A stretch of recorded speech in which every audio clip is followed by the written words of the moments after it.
ഇടുക്കി നമുക്കറിയാം. ഇടുക്കി എന്ന് പറയുമ്പോൾ അവിടെ ഒരു മലയോര മേഖലയാണ്. അവിടെ വെള്ളക്കെട്ട് രൂക്ഷമായി കഴിഞ്ഞാൽ ഈ കല്ലാർകുട്ടിയിൽ നിന്നുള്ള വിഷ്വൽസാണ്, ദൃശ്യങ്ങളാണ് ഇപ്പോൾ നമ്മൾ കണ്ടുകൊണ്ടിരിക്കുന്നത്. കര കവിഞ്ഞ് ഒഴുകുകയാണ്.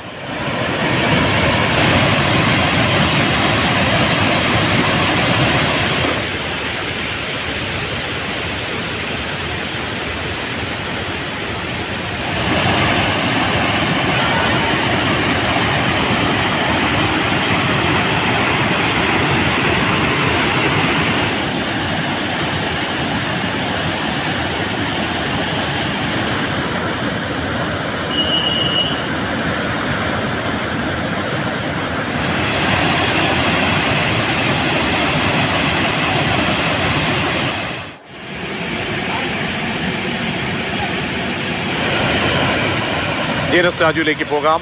ജെയിൻ, ഇപ്പോൾ കല്ലാർകുട്ടി അങ്ങനെ കുത്തൊഴുകുകയാണ്. പരിധിയൊക്കെ വിട്ടുകൊണ്ട് വെള്ളം അവിടെ പൊങ്ങുന്നു. മറ്റിടങ്ങളിലേക്കുള്ള ഒരു അവസ്ഥ എന്താണ്? എന്തെങ്കിലും കെടുതികൾ ജില്ലയിൽ നിന്നും റിപ്പോർട്ട് ചെയ്യപ്പെടുന്നുണ്ടോ? വിവരങ്ങൾ.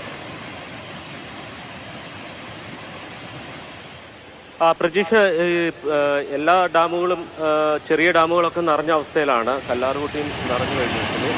കഴിഞ്ഞ ദിവസം പെയ്ത മഴയിൽ ഒരല്പ ശമനമുണ്ട്. അതുകൊണ്ട് കല്ലാർകുട്ടി ഡാമിൻ്റെ ഒരു ഷട്ടർ അടച്ചിട്ടുണ്ട്. അതായത് ഇപ്പോൾ 3 ഷട്ടറുകളാണ് തുറന്ന് വെച്ചിരിക്കുന്നത്. മറ്റ് പാമ്പള അടക്കമുള്ള ഡാമുകൾ സാധാരണ രീതിയിൽ തന്നെയാണ് ഇപ്പോൾ വെള്ളം തുറന്നു വിട്ടിരിക്കുകയാണ്. മലങ്കര ഡാമിൽ എല്ലാ ഷട്ടറുകളും 50 സെൻറ്റിമീറ്ററായി ഉയർത്തിയിരുന്നു.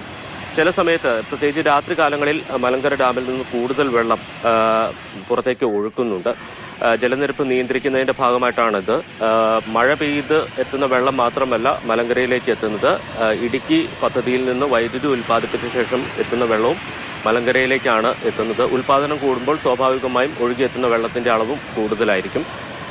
അനിഷ്ട സംഭവങ്ങൾ കഴിഞ്ഞ ദിവസങ്ങളുമായി താരതമ്യം ചെയ്യുമ്പോൾ കുറവാണ്. ഇന്നിപ്പോൾ ഏറ്റവും ഒടുവിൽ കിട്ടിയ 2 സംഭവങ്ങൾ എന്ന് പറയുന്നത്, ഉണ്ടായ സംഭവങ്ങൾ എന്ന് പറയുന്നത്, കല്ലാർകുട്ടിക്ക് സമീപം വലിയ മരം റോട്ടിലേക്ക് മറിഞ്ഞു വീഴുകയും അടിമാലി കുമളി സംസ്ഥാന പാതയിൽ ഗതാഗത തടസ്സം നേരിടുകയും ചെയ്തിട്ടുണ്ട്.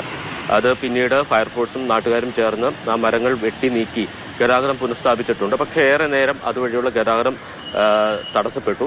അതോടൊപ്പം തന്നെ മറ്റൊരു സംഭവമുണ്ടായത് കൊട്ടാരക്കര ദിണ്ടുകൾ ദേശീയപാതയിൽ IHRD പീരുമേടിന് സമീപം IHRD കോളേജിന് സമീപത്ത് സമാനമായ ഒരു സംഭവമുണ്ടായി. അവിടെയും മരം വീണാണ് ഗതാഗതം തടസ്സപ്പെട്ടത്. ആ മരവും വെട്ടി നീക്കി ഗതാഗതം പുനഃസ്ഥാപിച്ചിട്ടുണ്ട്.